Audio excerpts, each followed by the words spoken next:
You are now listening to the Divorce Diaries podcast with your host, well, that's a secret. No names, ages, or any other identifying characteristics will be used as we protect the young and innocent.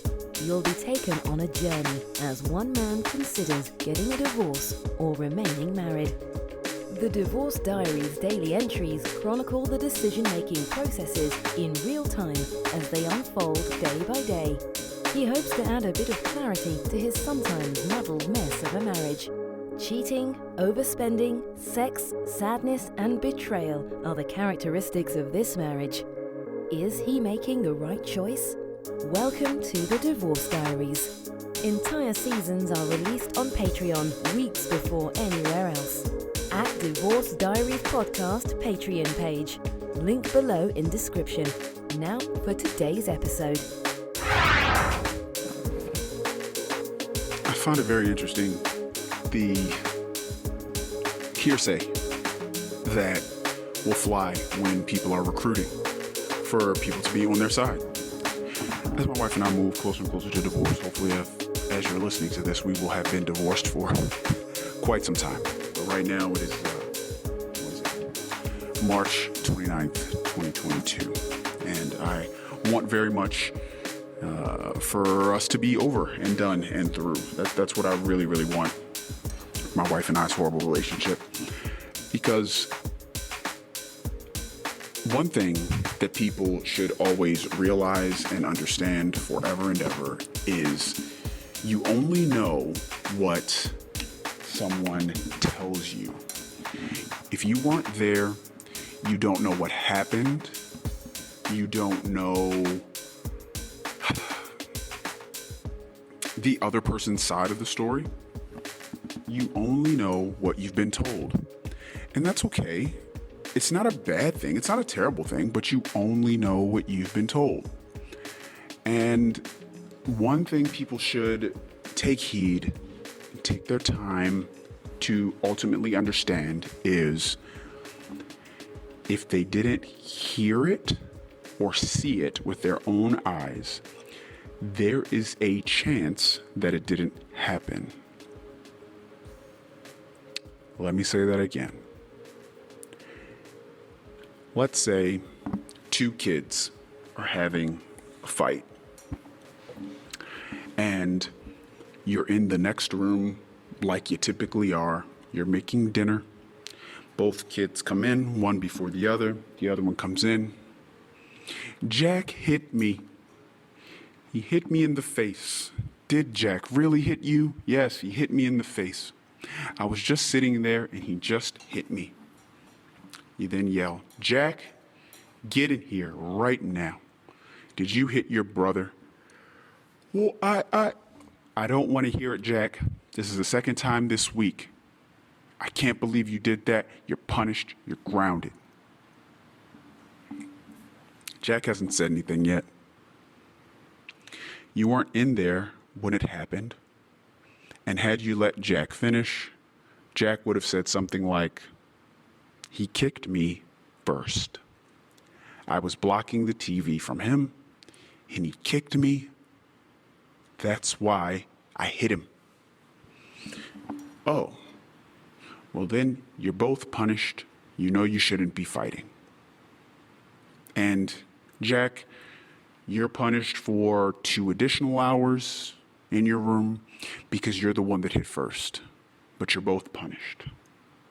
That would probably be the reasonable answer, but you didn't hear it, you didn't see it. What if it's worse? You just don't ever, you're not physically with them, you just hear about it. You hear about it from the babysitter. The babysitter tells you, Jack hit his brother, and I'm trying to get them to stop fighting. You could very quickly get caught up in the fact that you are just anxious, you're embarrassed. A person is now coming to you and they're saying, hey, telling you what your kids did wrong or bad, and you're not a fan of it. You don't like it. You have to always remember you didn't hear it or see it at all, so you don't know. That's one thing I know. I'm watching the amount of people listen to, believe, and take the side of my wife. And it's just very interesting because they've physically been with me and physically seen how my kids typically react when I'm around, and it's typically pleasant. Sometimes there's some points of contention when kids are being kids and dad's got to say something sort of disciplinary to them. But yeah, it's just interesting watching people hear one side of a twisted story and say, yeah, I believe you wholeheartedly. If you've ever got someone in your life that's doing something or not doing something, they are telling you their version of a story, remember, if you weren't there, grain of salt. If you're only hearing one person's side, grain of salt. And it's okay. I know we quickly want to show our support for other people. I know that's how we're programmed, how we're wired. I support you. I'm here for you. Tell me who wronged you so I can make it better. I know that's what's going on. But be careful, because you could find yourself on that slippery slope very quickly.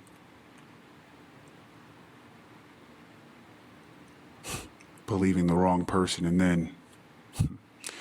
then your pride may prevent you from saying sorry, going back on it, righting the wrong. We people don't take L's well. Watch this podcast called Fresh and Fit. Myron Gaines, the one of the hosts, he says girls don't take L's well. And that's what I'm finding with my soon-to-be ex-wife.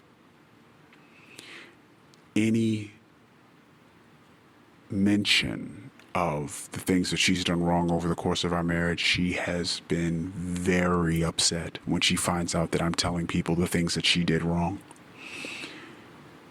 I remember it was very, very funny. She said to me, we've been separated for a while. I'd been living at my place, and she's wherever she is. And she says, because I'm a big proponent of therapy, and I'm in therapy weekly.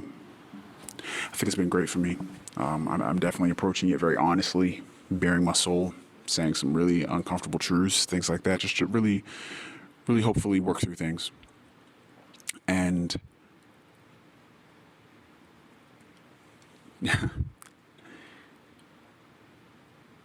my soon-to-be ex-wife, she says,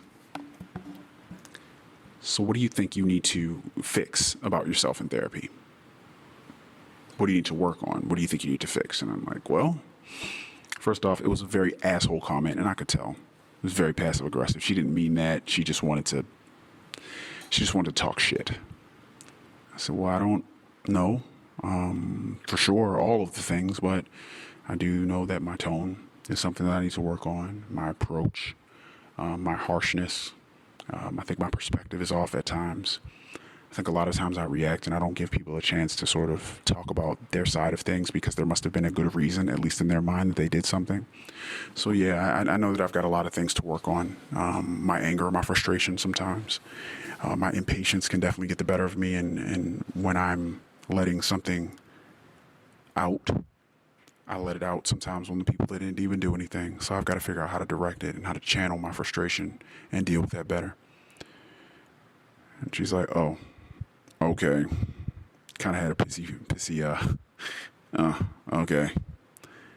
And then I said, well, how about you? I mean, what do you think there's anything you need to work on? She immediately says, without hesitation or waiting, no, there's nothing that I need to know. There's nothing that I need to work on. There's nothing I need to work on. Like, how dare you ask me? And that shows the person that I was married to. No, I'm serious about it. Think about that. Whether, let's say, I am married to the most perfect person, and there is nothing that my wife needs to change about herself. Let's just say that's true. A person of sound mind and body will say, Nothing comes to mind that I need to change, but I'm sure that there's something, because we all could always be better. She could say something like that. That's not admitting or saying what you need to change, but it's acknowledging that you are not perfect. And I said, let's pretend that my wife actually is perfect. She couldn't even say that there's anything she needs to work on. And I absolutely love that. I love that statement. I love all of it, because these are the things that my wife would say, and these are some of the things that she would do over all of the years that I've known her. Very flagrantly disrespectful things, very short-sighted things, very selfish things. I don't have anything to work on. Why would I have anything to work on? I have nothing that I need to work on. That's literally what she said to me. Could you imagine the uphill battle of knowing, if you're a human listening to this podcast, which I'm sure most of you are humans listening to this podcast, we all know that we have something that we should work on. We all have things that could be improved upon. But could you imagine being married to someone that thinks that they have nothing at all that they need to work on? Can you imagine a person admitting they do not need or desire change in some area of their life? A lot of us wish maybe we were more patient, that we saved a little bit more money, that we were a little bit more disciplined with our spending, that we were a little more committed on our diets, a little more regular in the gym, spent a little less time playing games on your phone, waking up early and not snoozing, going to bed early. It's so interesting when you have a person that says and truly believes, I have nothing that I need to work on or improve. Nothing.